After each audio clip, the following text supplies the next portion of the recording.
Oke, kita baca Mazmur 1 ayat 35. Pagi-pagi benar, waktu hari masih gelap, ia bangun dan pergi keluar. Ia pergi ke tempat yang sunyi dan berdoa di sana. Ini salah satu teladan yang bisa kita pelajari dari Tuhan Yesus. Ya, waktu dia datang ke muka bumi ini sebagai manusia, dia menanggalkan keilahiannya, dia menjadi sama dengan kita, menjadi sama dengan manusia. Bahkan dikatakan dia mengambil rupa seorang hamba. Kemudian dia merendahkan dirinya bahkan sampai mati di kayu salib. Nah, itu kedatangannya sebagai manusia. Dan waktu dia datang di muka bumi ini, salah satu teladan yang bisa kita pelajari adalah bagaimana ia membangun hubungan pribadi dengan Bapaknya. Dan setiap pagi ia bangun waktu hari masih gelap. Ya, waktu orang-orang masih tidur, dan tidak hanya itu, ia bangun dan pergi keluar, ia mencari tempat yang sunyi, dan kemudian ia berdoa di sana. Kalau kita baca beberapa ayat di Perjanjian Baru, ada ayat-ayat yang mengatakan supaya kita belajar menjadi serupa dengan Dia. Biasanya itu diartikan dengan lembut, ya, murah hati dan sebagainya, ya, dan sebagainya. Tapi sebenarnya itu kan satu tindakan, ya, yang muncul dari dalam, ya. Artinya kalau kita mau tiru, ya, menjadi seperti Dia, maka tirulah sikap Dia, ya, dan dasar dibalik kenapa Dia bersikap seperti itu. Kenapa ia bangun pagi-pagi dan pergi keluar dan mencari tempat yang sunyi lalu dia berdoa di sana. Sebenarnya dasarnya adalah dia membutuhkan tuntunan dari Bapaknya. Ya, dia membangun hubungan dengan Bapaknya. Kalau kita baca di Injil Yohanes dikatakan anak tidak dapat melakukan sesuatu apapun kalau ia tidak melihat Bapaknya melakukannya. Jadi waktu dia membangun hubungan dengan Bapaknya, itu dia berkomunikasi, ya. Dia melihat ada hamba Tuhan yang bagikan itu seperti ada layar televisi, ya. Ya, itu maksudnya lari imajinasi, ya. Dia melihat Bapaknya mengerjakan apa, dan itulah yang dia lakukan. Dan kalau kita baca di Alkitab, Yesus tidak pernah digerakkan oleh keadaan, ya. Ini kan setelah Markus 1 ayat 35, kalau kita baca ayat-ayat selanjutnya, itu murid-muridnya datang mencari dia. Dan murid-muridnya berkata, banyak orang mencari engkau. Lalu respon dia bukannya, ayo kita ketemui mereka. Tapi dia bilang, ayo kita pergi ke tempat yang lain. Karena untuk itulah aku telah diutus. Jadi Yesus ini tidak bergerak karena tekanan keadaan. Dia justru istilahnya bangun pagi itu, dia mengisi agenda dia yang dia dapat dari Bapaknya, apa yang mesti dia kerjakan, dan dia tidak ditarik atau ditekan oleh keadaan. Ya, secara umum kalau kita berpikir, ya, wah ini banyak, ya, orang cari, ayo kita buat kebaktian tambahan, ya. Ayo kita cari tempat baru lagi, ya. Itu sesuatu yang wajar, ya, itu tidak salah. Tapi kalau kita lihat di sini reaksi Yesus adalah dia tidak dikendalikan oleh keadaan, ya. Jadi dia membangun hubungan dengan Bapaknya, dia tahu apa yang harus dia lakukan.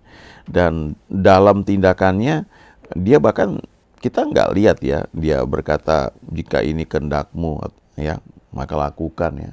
Kecuali waktu di taman di Getsemani, cuma itu aja. Tapi selebihnya dia selalu tahu bagaimana dia mesti bergerak, kemana dia mesti bergerak, apa yang harus dia lakukan. Bahkan ketika dia habis memberi makan 5.000 orang laki-laki plus wanita plus anak-anak, lalu orang banyak mencari dia, mau maksa menjadikan dia raja. Tapi Alkitab berkata, ya, di Injil Yohanes itu, tetapi ia mengundurkan diri, ya, dan dia berdoa di tempat yang sunyi, ya, karena dia tidak mau dikendalikan oleh keadaan, ya. Dia pastikan bahwa yang dia lakukan itu adalah tuntunan dari Bapaknya. Nah, itu dilakukan waktu pagi hari. Jadi ini pelajaran penting buat kita, ya. Kenapa kita bangun pagi hari? Tidak hanya kita meniru teladan Yesus, ya, tapi memang waktu pagi hari itu pikiran kita sedang teduh, frekuensi otak kita sedang rendah. kita bisa mendengar tuntunan Tuhan lebih jelas. Ya. Di Yesaya 50 ayat 4 dikatakan, Tuhan Allah telah memberikan kepadaku lidah seorang murid, supaya dengan perkataan aku dapat memberi semangat baru kepada orang yang letih lesu. Setiap pagi ia mempertajam pendengaranku untuk mendengar seperti seorang murid. Jadi dikatakan bahwa Tuhan Allah telah memberikan lidah seorang murid ya ini kepada Yesaya ya.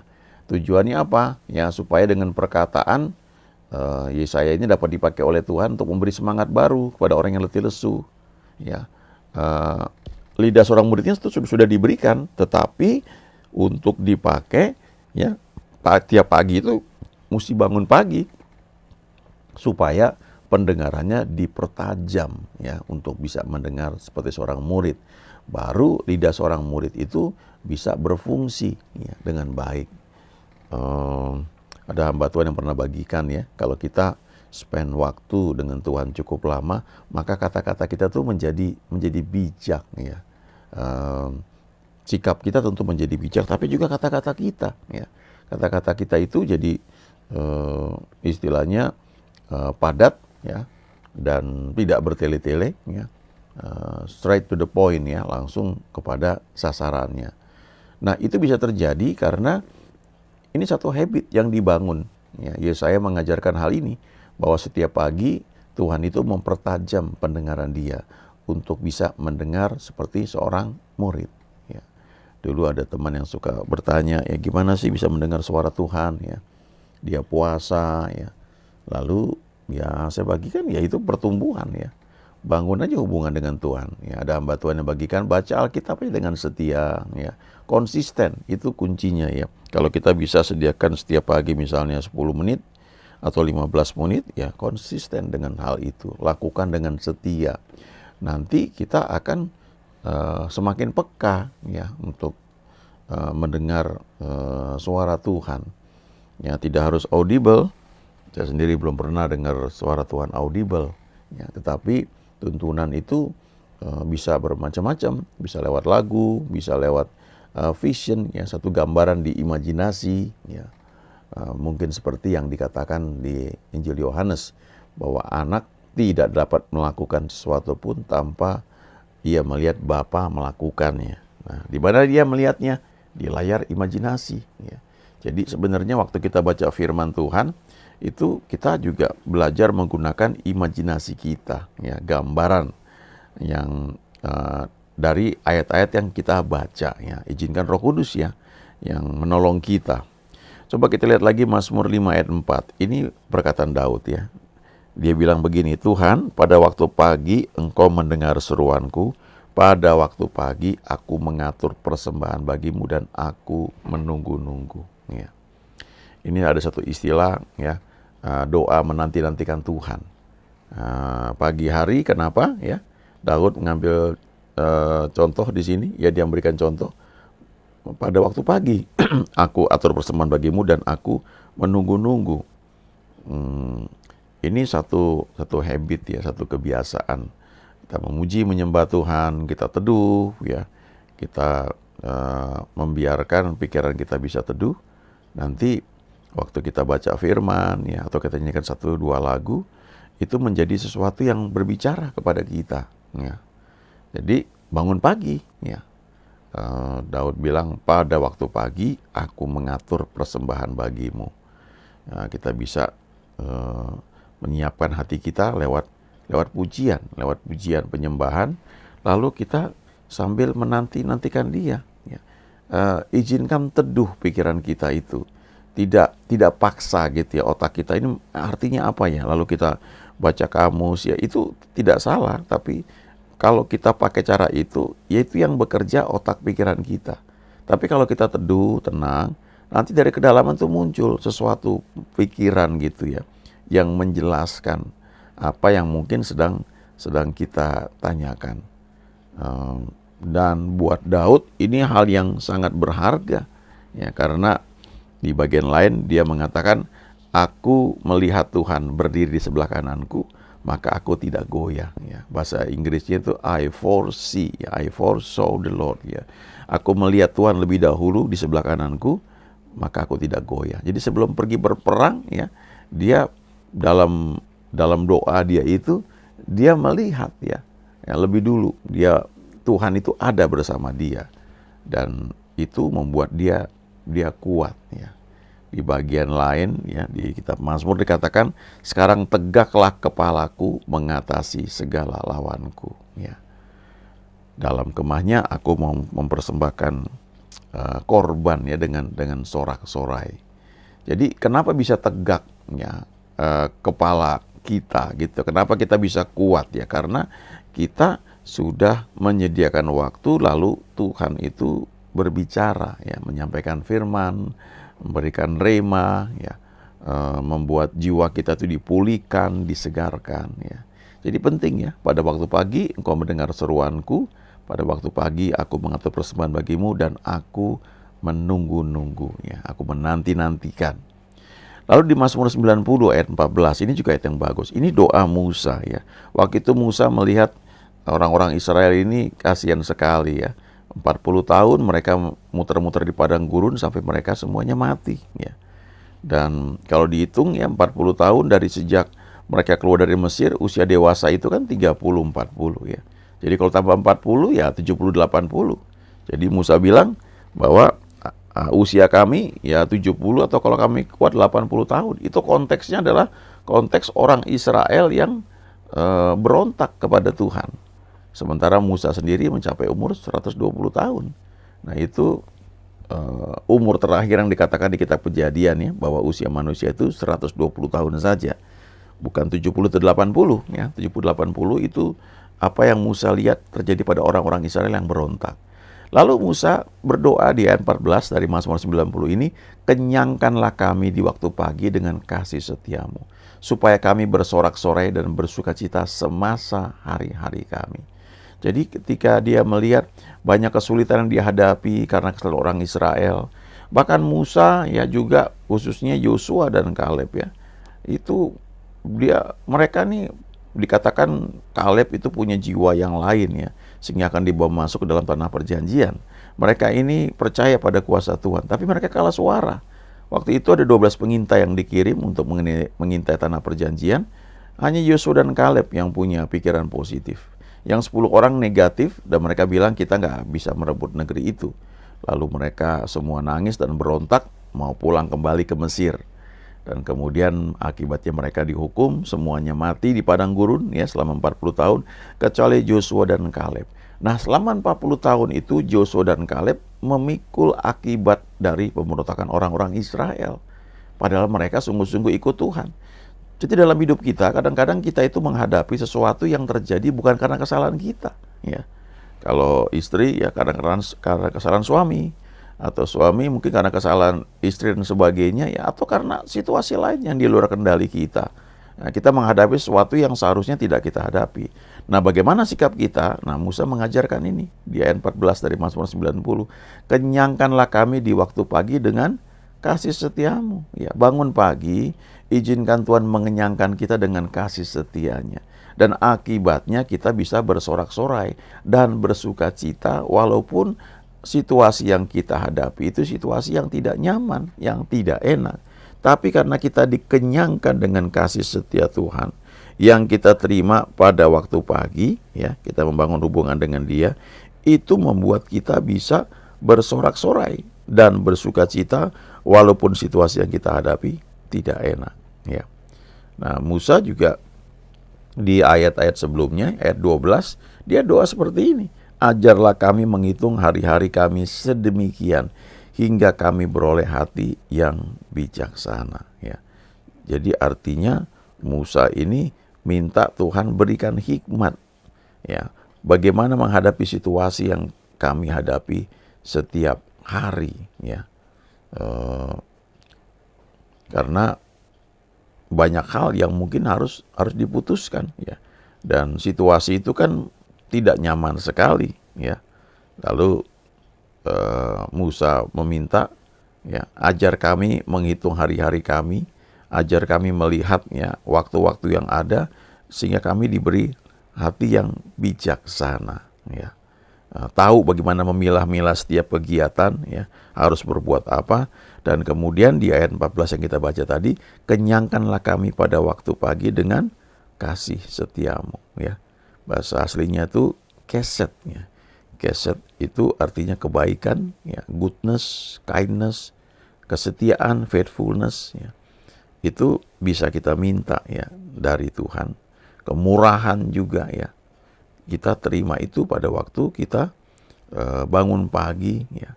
Kita berdoa, membangun hubungan dengan Tuhan. Kita minta supaya kita diberi hikmat bagaimana memilah-milah kegiatan ya. Kita tidak khawatir, tapi kita percaya kepada Tuhan. Lalu kita diberi hati yang bijak ya, bagaimana bersikap. Dan kita dikenyangkan dengan kasih setia Tuhan ya. Sehingga akibatnya kita bisa bersorak-sorai walaupun situasi yang kita hadapi secara logika mungkin tidak nyaman, tapi bisa dihadapi. Itulah yang dilalui oleh Joshua dan Kaleb ya. Lalu kita baca lagi ya, Mazmur 119 ya, ayat 147 sampai 148. Pagi-pagi buta aku bangun dan berteriak minta tolong. Aku berharap kepada firman-Mu, aku bangun mendahului waktu jaga malam untuk merenungkan janji-Mu. Kita tahu di Mazmur 1 diajarkan berbahagialah atau diberkatilah orang yang tidak berjalan menurut nasihat orang fasik, tidak berdiri di jalan orang berdosa, tidak duduk dalam kumpulan pencemooh, tetapi yang kesukaannya ialah Taurat Tuhan dan yang merenungkan Taurat itu siang dan malam ya. Nah, salah satu waktu yang tepat ya untuk merenungkannya adalah pada waktu kita bangun pagi ya. Menyatakan isi hati kita ya, kita berharap pada firman-Nya, bangun pada waktu malam untuk merenungkan firman-Nya, janjinya ya. Mazmur 63 ya ayat 2. Ini dibuat jadi lagu ya, dan lagu ini terkenal ya dalam bahasa Inggris oleh Don Moen, dinyanyikan lalu diterjemahkan dalam bahasa Indonesia. Ya Allah, Engkaulah Allahku, aku mencari Engkau. Jiwaku haus kepadamu, tubuhku rindu kepadamu, seperti tanah yang kering dan tandus tiada berair. Ya, kalau dalam bahasa Inggris itu dikatakan bahwa aku haus ya, aku mencari Engkau pada waktu pagi hari ya. Jiwaku sungguh merindukanmu, waktu pagi hari ku bangun cari wajah-Mu, karena Kau selalu menolongku.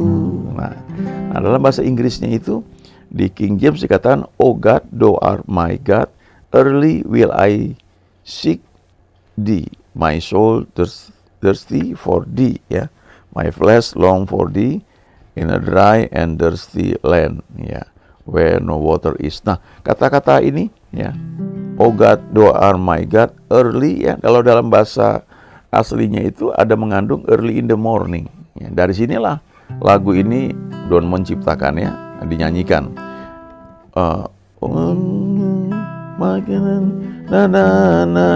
Lalu early in the morning will I find and seek you ya, kira-kira kayak gitu ya. Jadi pada waktu pagi aku bangun untuk mencari Engkau ya, early in the morning.